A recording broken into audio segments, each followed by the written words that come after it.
Uchta bolasi bor onalar qanday qilib hammasiga ulguradi deb o'ylaysiz? Erim gilam yuvayotgan edi. Malak esa gilamning ustida mazza qilib o'ynab yuribdi.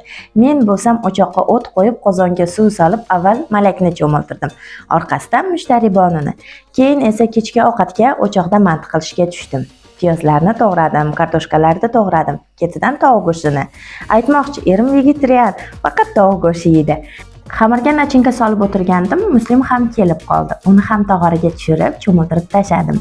Keyin yana mantiga qaytdim. Hammasini tugib, qozonga soldim.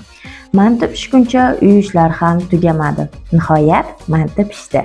Dasturxon yozdik, ovqatlandik. Keyin ko'chaga chiqib futbol tomosha qildik. Xullas, 3 ta bolali onaning bir kunlik sarguzashti shunaqa bo'ldi. Ertaga yana boshidan.